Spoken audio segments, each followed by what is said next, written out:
Formula One pre-season testing 2019 is nearing the end game. Teams are running out of time to understand their new aerodynamic concepts and refine their setups. We've seen a large variation in approaches across the grid so far. Some teams like Mercedes bringing lots of updates to the car for week 2. Other teams such as Racing Point and Williams may be a little bit underdeveloped in comparison. I'm joined by our technical experts, Jake Boxall-Legge and the legendary Giorgio Piola, to run the rule over the field so far as we head towards the end of testing, and they're also going to give their rankings for each team a rating out of 10 based on their technical innovations. So coming to you first, Jake, you've been scouring the pit lane, camera in hand, looking at what you can spot under these new regulations. Let's start with perhaps the most obvious team, Mercedes. Lots of updates. What have you made of the work that they've done in testing so far? Well, they've come this week with a whole new aero package essentially. Everything's been changed, front wing, nose section's been changed. They've put some work into the side pods as well and just tried to tighten everything up a little bit. There are various noises over what this could be. This is either a brand new specification of car or it's a different specification of car, and they might switch back to the other aero package at some point in the season. We're not entirely sure at this point, but this week, yeah, they've been persisting with what they've brought out, which is the new package. Performance-wise, perhaps seems to be a little bit stronger than the old one. It's more in line with what we would expect from it. So, yeah, Mercedes put a lot of work in over the last few months to try and get these two different packages out, and yeah, it's quite an interesting game plan from them. And what would you give as your rating for Mercedes out of 10 based on what you've seen from a technical point of view? Oh, from a technical point of view, I'm going to go 8, a nice solid 8. They've, especially this disparity between the 2 weeks as well, that's a lot of work, that's a lot of design work, a lot of manufacturing to do. There's still room for improvement, certainly. We've seen that from on-track performances, so yeah, let's go with 8. Okay. And Giorgio, coming to you, Mercedes, obviously you've spent much of your time following Mercedes developments closely throughout the seasons. What have you made of Mercedes 2019 so far? I think it was a very big surprise to see the other car. And from what I understood, it was a planned view to do 2 cars. One to be able to be immediately reliable, to be immediately on the track, and the other one to be able to push the aerodynamic evolution in the wind tunnel CFD till to the maximum limit to be able to build the car. And I believe this will be the car that will do the season. So I have to say, maybe I am Italian, I'm more passionate than Jackie. I will give a 9 because it really was a big emotion to see 2 different cars. I was already emotional.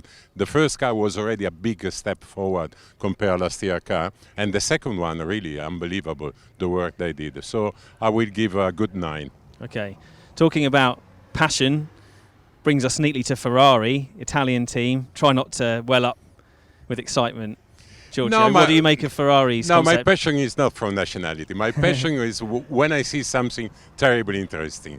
Ferrari, I like it, but no big emotion for me. No? Because, for example, the front part of the car, the front wing, the chassis, the suspension, they are not terribly different. Okay, the front wing, yes, but all the rest not terribly different from last year. The big work was done under the skin, under the bodywork, so nothing that I could see immediately. They made a wonderful work, but the first impression I was more touched by Mercedes. Okay. But on the track we saw Ferrari is very strong, so again I will give a good 9 to Ferrari too. Okay. Jake, what do you make of the Ferrari package? I mean, are there any hidden innovations that you've spotted there, or are they just kind of playing it safe at this stage? I don't know if playing it safe is the right word. I'll be terribly unpassionate now, but they've gone under the skin. But they've really worked on their cooling over the off-season as well. Okay. Obviously, the Ferrari engine engineers have found something over the off-season that has ensured that the team that deals with the car can compress everything up a little bit, tighten it up, ensure it's more aerodynamically efficient. So you see these letterbox cooling inlets that they've used over the past couple of seasons that they're tightened up. The inlet over the driver's head, that's now very, very small compared to the other teams. So that all develops some kind of aerodynamic advantage as well. But ultimately they're sticking with a tried and tested package that they know works.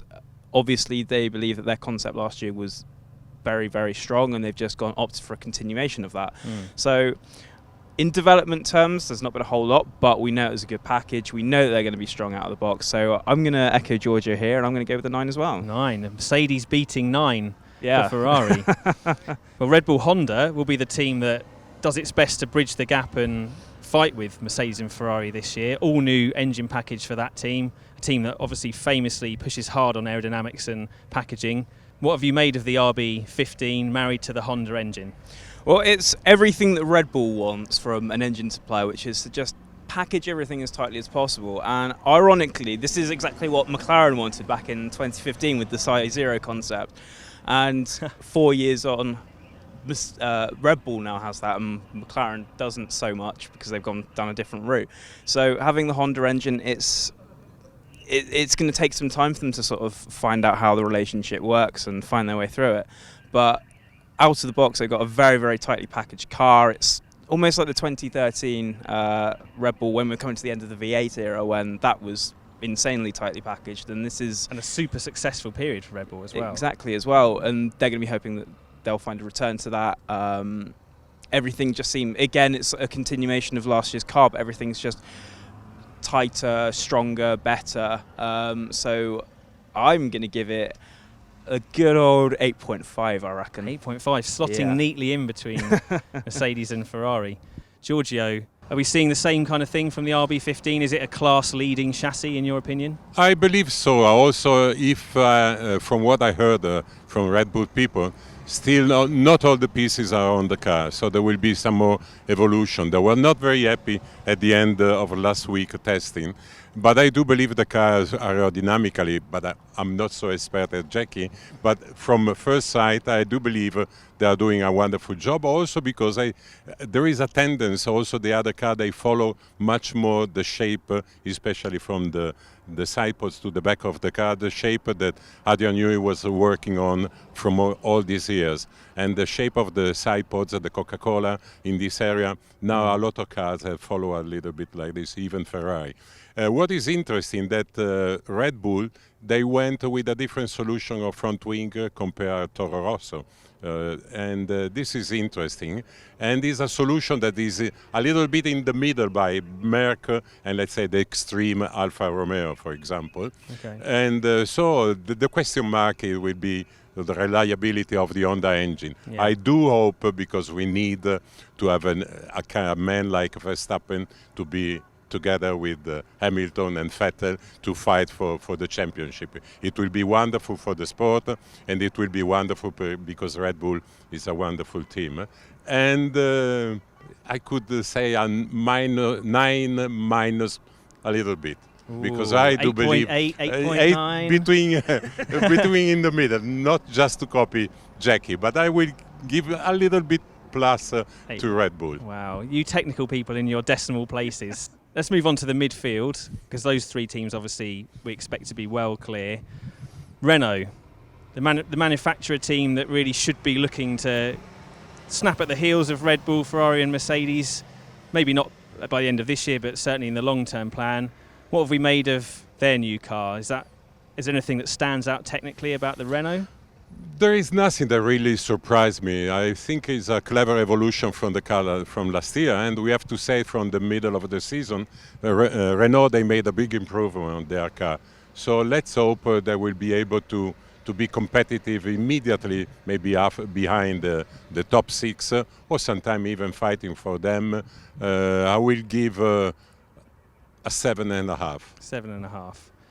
Jake, Renault might be a little bit disappointed with Giorgio's analysis, considering that they've done much overhaul of their car under the skin. Yeah. I think only the power steering system has been carried across. So what have you made of the work Renault has done? Are we expecting to see a lot more from them as the season goes on, or is this a strong package straight out the box? Well, it's all very well having hundreds or thousands of new components, but if they're not a big step over what you had before, then you won't see it on the track, will you? Exactly. And the worrying thing is that I worry that Renault haven't got quite enough investment to bridge that gap to the big three even more.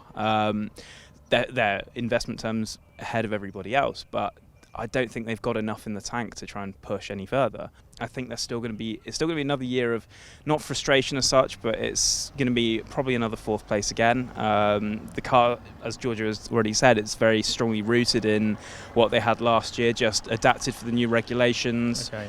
Things have been changed. There's a lot under the skin, but it's a strong midfield car rather than a top line chassis. Yeah, and as far as I know, they're not going to be too far ahead of the other midfield runners. They'll have an advantage, but yeah, if they're disappointed with Giorgio's rating, I'm going to give them a 6.5. Wow, so even lower. Yeah. Let's go on to some of the other midfield runners. Haas, a very strong performance last season in the midfield. Probably should have been 4th overall, certainly on pace. What have you made of their new car? It looks quite good. Especially when you're watching them in the corners, it just looks very, very solid. Magnussen and Grosjean, they're not finding it too difficult to get into the corners. I've seen a couple of other drivers, they lock up snatch brakes pretty easily, but this one, it seems pretty easy to work with. What would you rate for them? I'm going to give them a 7. It's Solid. very, very tentative 7, and we'll be interested to see what Giorgio thinks about it. Yes, and after your talking, if I gave a 7.5 to Renault, I have to give 8 to Haas, because I do believe they did a good work, a very solid, thinking about not sensational stuff, but to make a solid, reliable car as it was in the last years. And they were always made very good immediately from the beginning. When they came in Formula One, they was immediately reliable and strong.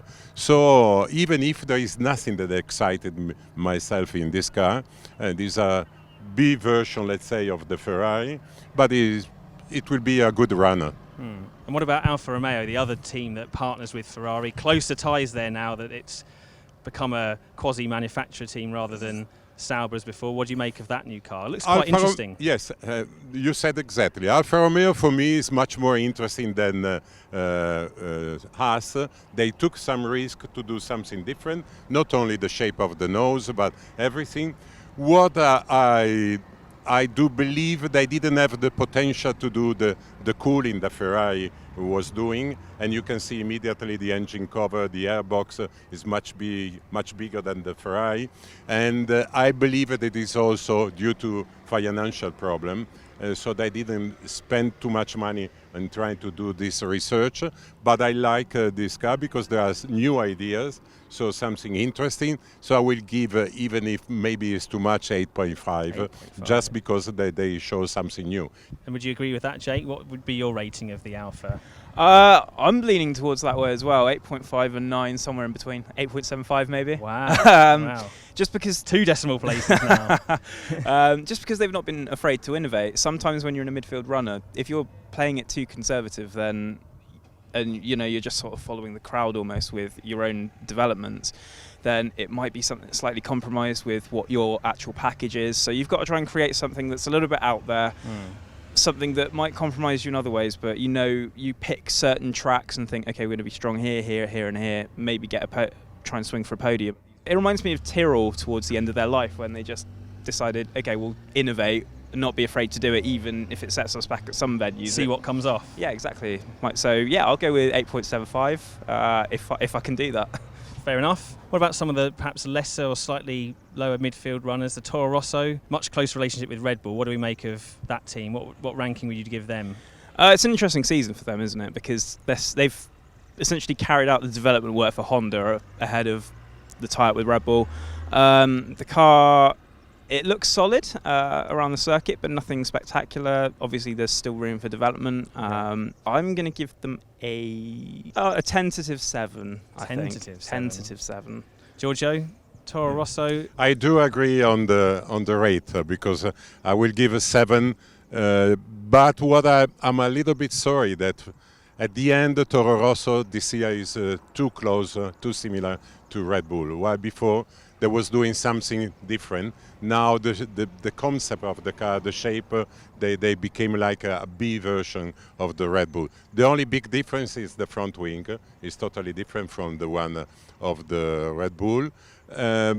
I hope they can be a strong team, because we have to not to forget that Toro Rosso is the old Minardi. Of course, and much the old loved Minardi team. for me was a fantastic team, because with very poor money they was doing a wonderful work. And Minardi at that time was introducing a lot of new solutions, and now it's a pity that Toro Rosso becomes really like a B version of the Red Bull. That brings us neatly onto the Racing Point. What do you make of the car they've come out with in 2019? I hope they will come back to 2 years ago, to be very able to be the fourth or the fifth team in the field, because they deserve it. Their mentality is fantastic.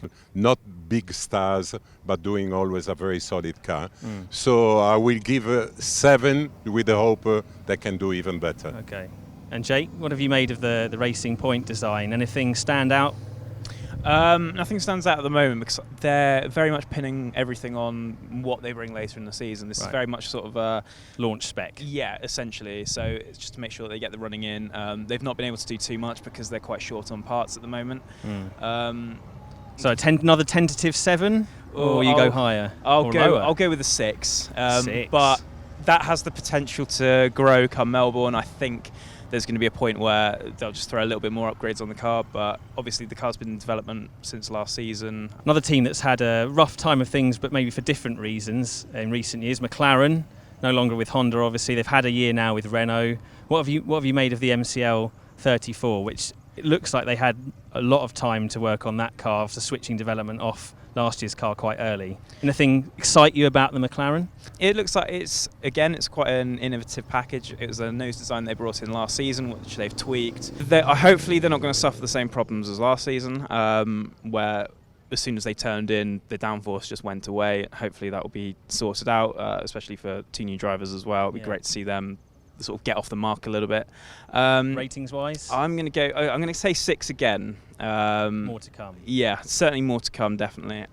It's still very much a work in progress. It's needed a big overhaul, and it's slowly getting that. So yeah, I'll go for 6 for now. Giorgio, McLaren, what do you make of the MCL 34? You know, on McLaren, to me, I still have the negative impression of the last season. Especially what surprised me completely negative was when they decided to make a side zero with a new engine, with a new manufacturer, was coming in Formula One from many years of being away. For me, that the guy that decided to make a side zero on a brand new engine, I can understand. For me, maybe I'm not clever enough, but for me it was a total disaster to have just this idea. They have to make a solid car, a very reliable car, and then in the future to do. Now maybe they have the facility, they have the knowledge, they have the data to do, as Jackie said, a very extreme car.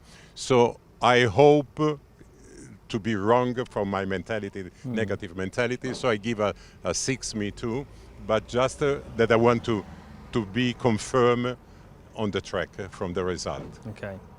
Only one more team to cover. Williams, they obviously arrived late. Lots of chaos behind the scenes in terms of getting the new car ready. Anything exciting on that design, or is it very much cut adrift, if you like, from the rest of the pack? No, there are a lot of interesting solutions. We have to see if all these solutions they talk each other in a good way, or they don't understand each other. Yeah. Last year, unfortunately, was the second result. They don't understand each other. Still, not carbon fiber gearbox, and last year was suffering always of flexibility in the back, so maybe still can be a problem. Again, I will give even a 6.5 because unfortunately I'm a little bit linked to this team from the time of Patrick Head when they started, and also Paddy Lowe. So I do believe that can come back again to be stronger. Last season was a disaster, and I believe they can do worse than last year. Okay, wow, an emotional ranking from Giorgio there. Jake, what's your assessment of Williams? Are you going to be a bit more cutthroat in your ranking of that car? 4. A 4. Most definitely the lowest ranking. There's certainly some really interesting bits on that Williams, especially when you look at the mirrors. They're a bit insane. They've put a lot of attention into not exactly the bargeboard package itself, but the parts of the side pod turning vanes, which essentially just harvest some of the wake off the tyre and try and convert it into something useful. That's sort of had a lot of attention paid to it, but the front wing looks quite underdeveloped in comparison to a lot of the other teams. So again, that sort of suggestion that maybe not everything is totally joined up. That Giorgio alluded to. There's certainly a lot of carryover from last year, which is a little bit worrying. So yeah, certainly I'm going to give it a 4. Hopefully they can change my mind. I really would love them to,